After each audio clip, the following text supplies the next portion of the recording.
আজকে আব্বা আমার কাছে গিয়ে সবাই মাফ চেয়ে নেবেন, আমিও মাফ চেয়ে নেব যে মা অনেক অন্যায় হয়ে গেছে, ভুল বুঝে তোমাকে অন্যায় করে ফেলেছি, বাজে কথা বলে ফেলেছি, সামনে রমাজান আসছে, মা ও আব্বা তুমি আমারে মাফ করে দাও। বলেন সবাই আমিন। এক নাম্বার, আব্বা আম্মার সাথে খারাপ ব্যবহার করা যাবে। দুই নাম্বার, যে ব্যক্তির রোজা আল্লাহ তাআলা কবুল করেন এবং তাকে আল্লাহ তাআলা মাফ করেন না, সে হচ্ছে মুদমিনু খামরে, যে নেশাখোর, যে মদ খায়। আমি যদি স্টেজ থেকে এখন নেমে যাই, কয়েকজনের পকেটে আমি হাত দেই, অনেকের পকেট থেকে এখন একটা বিড়ির প্যাকেট বের হবে, এখনই বের হবে। আবার মাহফিল শেষ করে যাওয়ার সময় এপার দিয়ে যাবে, বিড়ি টানতে টানতে বাসায় যাবে। হাদিস শোনা, ডানে আওয়াজ না, একদম চুপচাপ, ওই কন্ট্রোল করো। ভলান্টিয়ার্স গো ব্যাক, ওদিকে যাও, পিচ্ছি থেকে কন্ট্রোল করবা। এদিকে সবাই লুক এট মাই ফেস, এদিকে ভাই, ওদিকে কিছু নাই, এদিকে।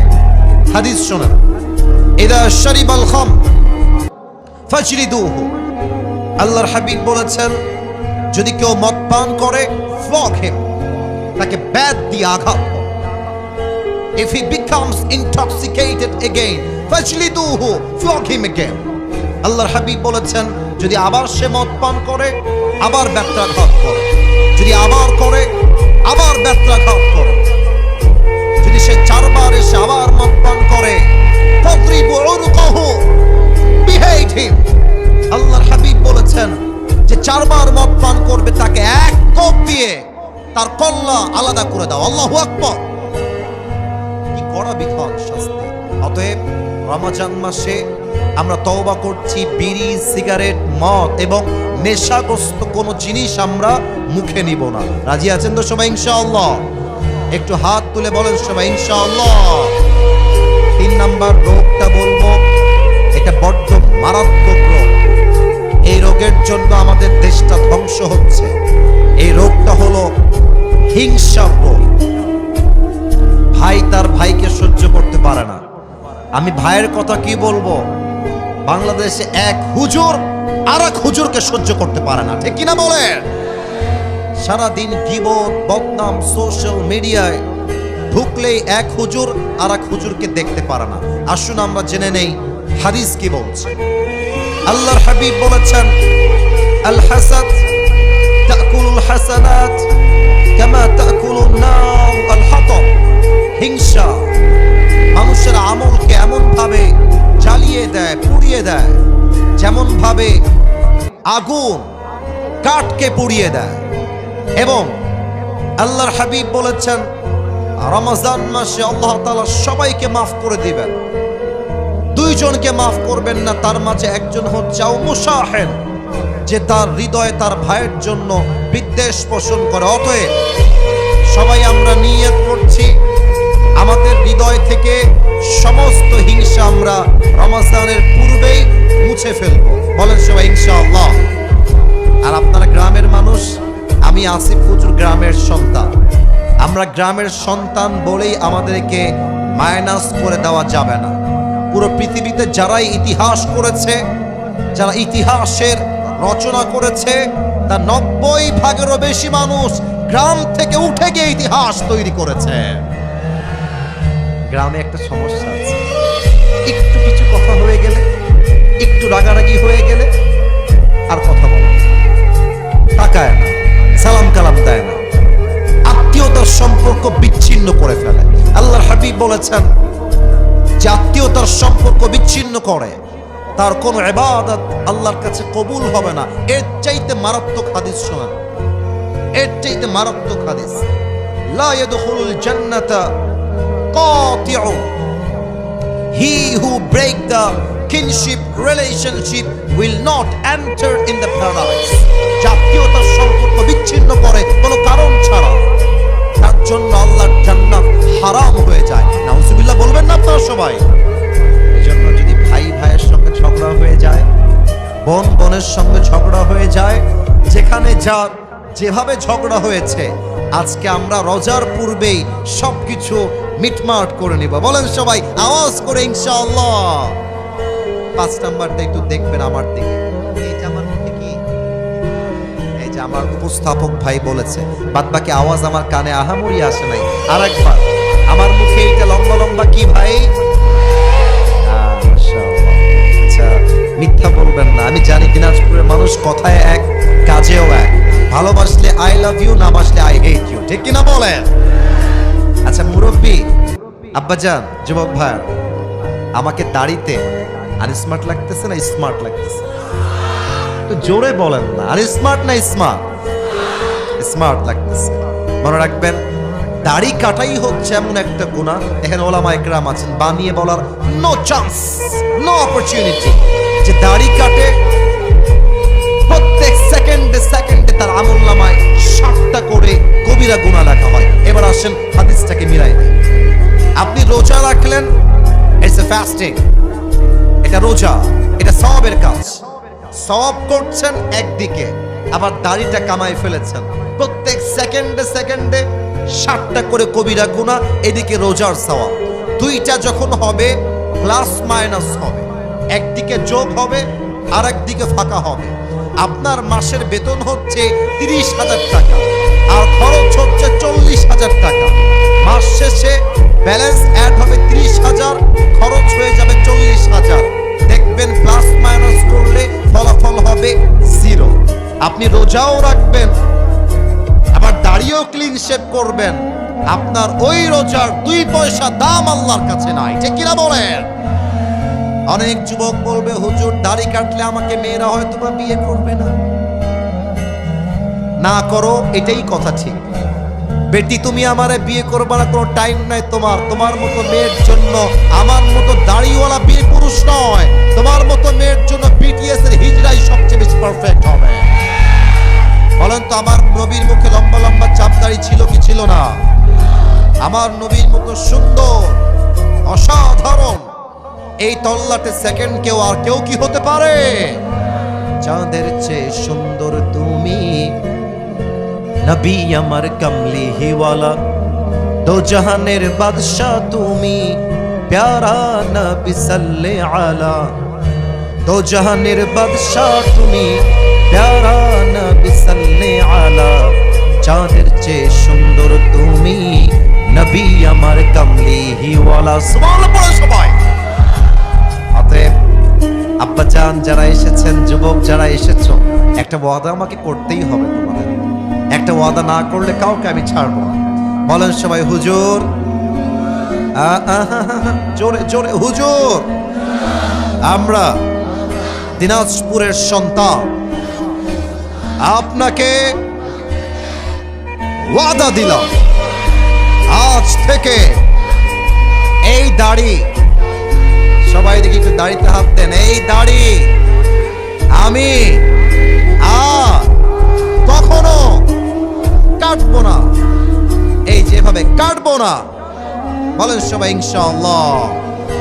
6 নাম্বারটা বলে শেষ করছি। একটু আমার পা দেখবেন, বেয়াদবি নিবেন না, বেয়াদবি নিবেন না। পা দেখবেন, বেয়াদবি নিবেন না। এই যে আমার পায়ে এই যে টাকনুর কাছে পায়জামা আছে, যারা দেখতে পাচ্ছেন বলেন তো, আমার পায়জামা টাকনুর নিচে না টাকনুর উপরে? উপরে। পুরুষ মানুষের জন্য টাকনুর নিচে প্যান্ট পরা স্পষ্ট হারাম, নিয়ম হয়ে গিয়েছে চেঞ্জ। নারীর জন্য টাকনুর নিচে প্যান্ট পরতে হবে। নারীরা আজকাল ঢাকা শহরে হাফ প্যান্ট পরে ঘুরে বেড়ায়। আস্তে ঠিক বললেন কেন? জোরে বলেন। পুরুষদের জন্য প্যান্ট পরতে হবে টাকনুর উপরে, আর পুরুষরা গ্যাবার্ডিং প্যান্ট পরে ঘুরে বেড়ায়, ঠিক কিনা বলেন?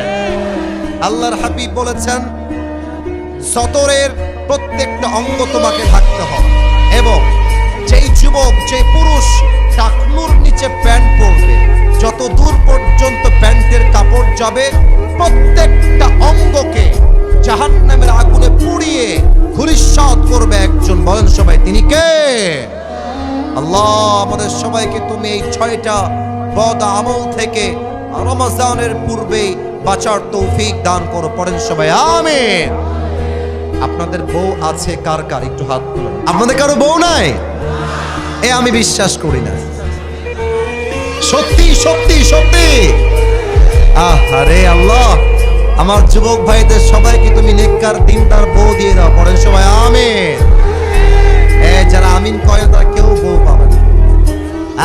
জোরে সোরে কোন আমিন। আসুন আমরা 3টা তাকবীর দিয়ে আয়াত ভিত্তিক তাফসীর শুরু করে দেই।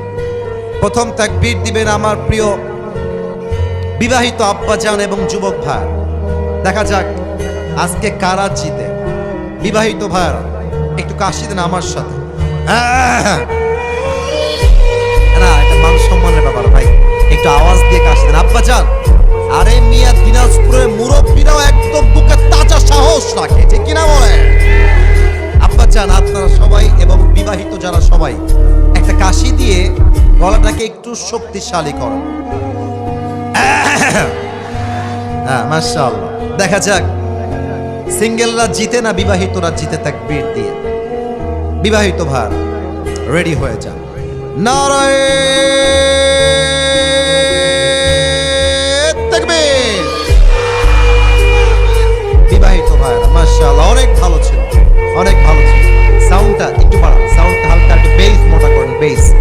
এবার আমার সিঙ্গেল ভাইদের পালা। সিঙ্গেল লাইটকে আসে দাও। আমি মাফ চাচ্ছি, আমি জানি না কারা জিতবে। দেখা যাক কারা জিতে। আমার আশেপাশে ওলামা ইকরাম আছেন, হুজুররা আছেন, সবাই নাম্বার দিবে। সিঙ্গেল ভাইয়ের আরেকবার কাশি দাও। দেখা যাক কারা জিতে। নারায়ে তাকবীর। বিবাহিত ভাইরা আমাকে মাফ করে দিন। আমার বিবাহিত ভাইরা আজকে ফেল করেছেন, সিঙ্গেল ভাইরা আজকের মাহফিলে পাস করেছে, ঠিক কিনা বলে? আচ্ছা, এবার আর কোনো ভাগাভাগি নাই। এবার আমরা সবাই মিলে তাকবীর দিব। এমন জোরে তাকবীর দিবেন যে আমি স্টেজ ভেঙে উল্টে নিচের দিকে পড়ে যাব। আচ্ছা, সবাই একটা কাশি দেন। নারায়ে তাকবীর। আল কোরআনের আলো, আল হাদিসের আলো, কোরআন হাদিস যেখানে, আলেম ওলামা যেখানে, দিনাজপুরবাসী যেখানে, ওয়াল্লাহি আপনাদের স্লোগানের সাউন্ড প্রমাণ করেছে আমার সামনে একটাও বিড়ালের বাচ্চা নয়, সব সিংহের বাচ্চাগুলো আমার সামনে বসে আছে, দাঁড়িয়ে আছে, ঠিক কি না? আল্লাহ স্লোগান কবুল করুক, পড়েন সবাই আমিন। আমি কোরআন থেকে একটি আয়াত তেলাওয়াত করেছি। সেই আয়াত নিয়ে আমি মাগরিবের আজান পর্যন্ত as much as I can আমার জায়গা থেকে আমি সর্বোচ্চ চেষ্টা করব কিছু তাফসীর পেশ করার জন্য। আমি যে আয়াত তেলাওয়াত করেছি, আয়াতটি আমি আবার রিপিট করার চেষ্টা করছি। আউযু বিল্লাহি মিনাশ শাইতানির রাজীম। বিসমিল্লাহির রহমানির রহিম। ইয়া আইয়ুহাল্লাযীনা আমানু কুতিবা আলাইকুমুস সিয়াম কামা কুতিবা আলাল্লাযীনা মিন ক্বাবলিকুম লাআল্লাকুম তাত্তাকুন। Allahu Akbar. Allah says in this ayah, O you believed, O you who believed, the fasting, it has been made obligatory upon all the believers, all the Muslims. Allah Ta'ala বলছেন রমজানের প্রত্যেকটা রোজাকে আমি আল্লাহ তাআলা ইমানদারদের জন্য ফরজ করে দিয়েছি, as it was before, যেমন এটা আগেও ফরজ ছিল। এবং এটা ফরজ করার মূল উদ্দেশ্য কি আল্লাহ তাআলা বলছেন, লাআল্লাকুম তাত্তাকুন, যাতে করে তোমরা আল্লাহর ভয় অর্জন করতে পারো। আল্লাহ বলছে, বান্দা, রোজা ফরজ করার সবচেয়ে বড় মেইন পারপাস, সবচেয়ে মেইন উদ্দেশ্য হচ্ছে যাতে করে তোমরা আল্লাহর ভয় অর্জন করতে পারো। আল্লাহর ভয়, এটাকে আরবিক ভাষায় বলা হয় তাকওয়া। আমরা আজকে জানবো রমজানের মেইন উদ্দেশ্য কি এবং সে উদ্দেশ্য অর্জন হবে কেমন, এবং এই আয়াতের কি ব্যাখ্যা হতে পারে। পুরো সময় জুড়ে আমরা এই আয়াত থেকে তাফসীর শুনব। আসুন আমরা তাফসীরে ফিরে যাই। আচ্ছা বলেন তো, রমজানের রোজা এটা কি সুন্নত, ওয়াজিব না ফরজ? আওয়াজটা কমে গেলে তো হবে না। সুন্নত, ওয়াজিব, নফল না ফরজ? ফরজ। তবে অনেকে আপনারা জানেন না যে আগে কিন্তু রোজা এই সিস্টেমে ছিল না। কোন উম্মতের উপরে ছিল 3টা রোজা, কারো উপরে ছিল 10টা রোজা। আমাদের কাছে সিস্টেম হচ্ছে না খেয়ে থাকা। তবে আগে এমনও বিধান ছিল যে রোজা মানে না খেয়ে থাকা নয়, রোজা মানে কথা না বলা। যেমন মারিয়াম আলাইহিস সালাতু ওয়াস সালাম বলেছিলেন, ইন্নী নাযারতু লির-রাহমানি সাওমা ফালান উকাল্লিমাল ইয়াওমা ইনসিয়্যা। উনি বলছেন, আমি আল্লাহর নামে রোজা রেখেছি, মান্নত করেছি, অতএব আজকে আমি কারোর সাথে কোনো কথা বলবো না। তখনকার সময়ে কথা না বলাই ছিল একটা রোজা। এখন রমজানের রোজা হচ্ছে একটা ফরজ প্রভিশন, ফরজ বিধান। আল্লাহ বলছে প্রত্যেকটা রোজার বিনিময়ে তোমাকে একটা গুণ অর্জন করতে হবে। গুণটার নাম হলো তাকওয়া। আচ্ছা, তাকওয়া মানে কি? ব্যাখ্যা শুনবেন। আপনাদের ওই যে পেছনে আমি দেখতে পাচ্ছি অনেক জঙ্গল আছে, এই যে এদিকে আমার দিকে তাকান। ওদিকে যখন আসলাম, চতুর্পাশে গাছ গাছালি সবুজ শ্যামল দিয়ে ঘেরা।